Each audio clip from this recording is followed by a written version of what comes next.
अगर केवल इस म्यूजिकल इंट्रो से आप समझ गए हैं कि आज हम किस विषय पर बात कर रहे हैं, तो आप भी मेरी ही तरह उस जनरेशन से आते हैं जो मिलेनियल्स और जेनजी दोनों के इंटरेस्ट को रिप्रेजेंट करता है। 15 वर्षीय एक म्यूजिकल सेंसेशन जिसकी एक वायरल क्लिप ने उसे एल्बम दिलवाई और उसी एल्बम ने उसे एक ग्लोबल स्टार बना दिया। मैं बात कर रही हूँ बेबी फेम जस्टिन बीबर की। हालांकि ये वीडियो बीबर के फेम को लेकर नहीं बल्कि उनके कभी मेंटोर रहे पी डीडी के बारे में है। ये वीडियो है पी डीडी हॉलीवुड और बॉलीवुड में चलने वाले सेक्स क्राइम्स और ड्रग रैकेट के बारे में। ये वीडियो है कैसे पी डीडी ने करीब 120 लोगों के साथ एलिज्ड शोषण किया, और ये वीडियो है कि कैसे बॉलीवुड में आज भी कास्टिंग काउच का प्रचलन है।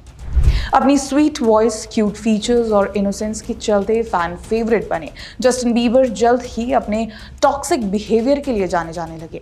फिर भले ही सेलेना गोमेज के साथ उनका रिलेशनशिप हो, हैवी ड्रग यूज हो, डिप्रेशन या एब्यूसिव रिलेशनशिप, अब इन सब का पी डीडी से क्या संबंध है ये हम आपको विस्तार से बताएंगे। But before talking about P Diddy, we would like to thank Beyonce for 50,000 subscribers on our channel.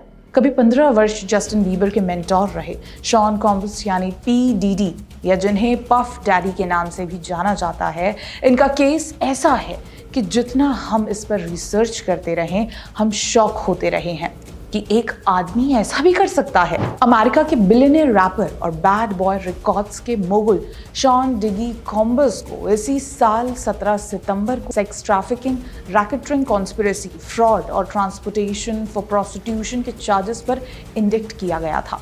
लेकिन डीडी के प्रति आरोपों का पिटारा तब खुला जब नवंबर 2023 में उनकी गर्लफ्रेंड रह चुकी कैसेंड्रा कैसी वेंचुरा ने जैसे आरोपों की सुनामी ला दी हो। कैसी ने डीडी पर सेक्सुअल असॉल्ट, फिजिकल एब्यूज और जबरन मेल सेक्स वर्कर के साथ संबंध बनाने के दबाव डालने के आरोप लगाए, जिसके प्रूफ में डीडी का एक पुराना वीडियो भी वायरल हो रहा है जिसमें वो कैसी के साथ मारपीट करने के बाद उन्हें होटल लॉबी में घसीटते हुए दिखे।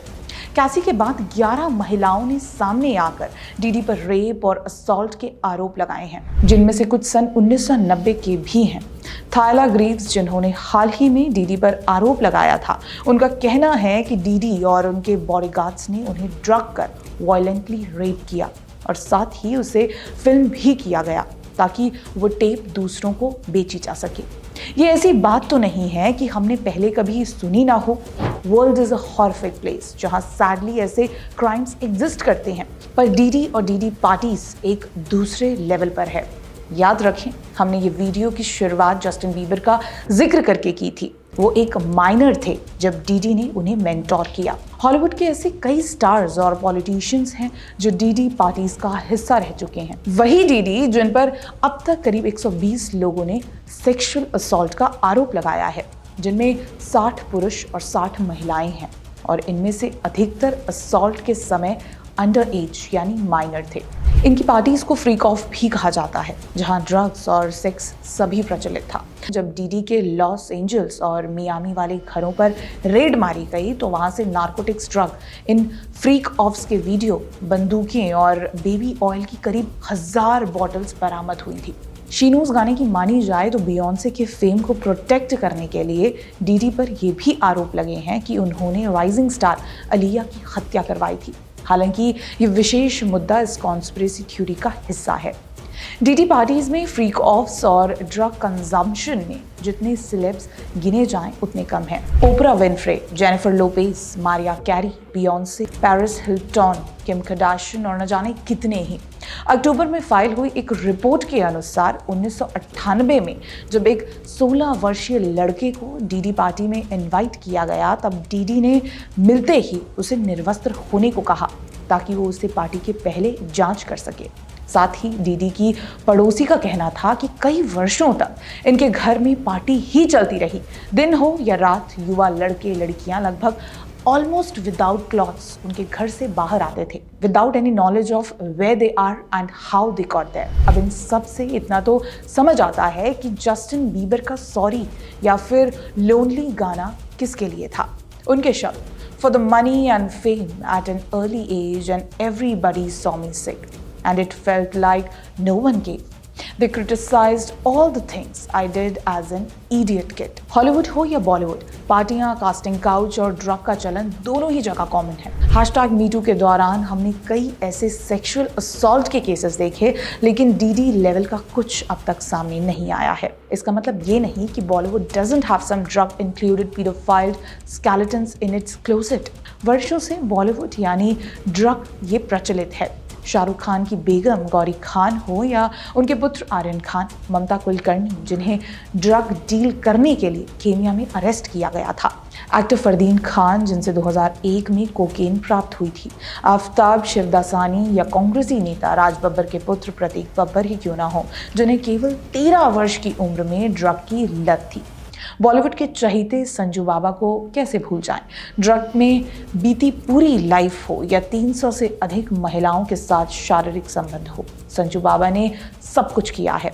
वहीं दूसरी ओर जेएनयू में टुकड़े टुकड़े गैंग के साथ खड़ी दीपिका पादुकोण भी 2019 में बॉलीवुड पार्टी की वायरल हुई क्लिप में शामिल थी। करण जौहर द्वारा होस्टेड इस पार्टी में विकी कौशल, अर्जुन कपूर, मलाइका अरोड़ा खान, दीपिका पादुकोण और रणवीर कपूर भी थे, जिसमें सभी नशे में धुत नजर आ रहे थे। वहीं पीछे कुछ सफेद पाउडर सा नजर आता है। टीवी इंडस्ट्री हो या बॉलीवुड, ड्रग का उपयोग इन लोगों के लिए नया नहीं है। हालांकि चलिए उनके सेक्सुअल क्राइम्स के बारे में भी बात कर लेते हैं।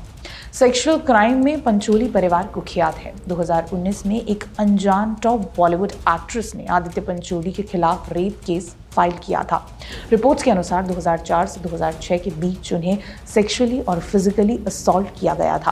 पहले उन्हें ड्रग किया, फिर उनका शारीरिक शोषण किया गया, जिसकी खबर पंचोली की पत्नी जरीना वहाब को भी थी। रिपोर्ट्स के अनुसार कहा गया कि पंचोली ने उनसे पैसे की मांग की जब वो सक्सेसफुल एक्ट्रेस बन गई थी। उनके भाई बहन को भी परेशान किया गया। कुछ रिपोर्ट्स कहती हैं कि ये एक्ट्रेस आज की सांसद कंगना रनौत थी। उस समय वो लगभग 17 वर्ष की थी, जिसका मतलब है कि वो एक नाबालिग थी। वहीं आदित्य पंचोली के बेटे सूरज पंचोली पर उनकी गर्लफ्रेंड जिया खान की मौत में जिम्मेदार होने के आरोप लगते रहे हैं। वहीं शिल्पा शेट्टी के पति राज कुंद्रा पर अडल्ट मूवीज के कनेक्शन में चार्जेस फाइल कर चुके हैं।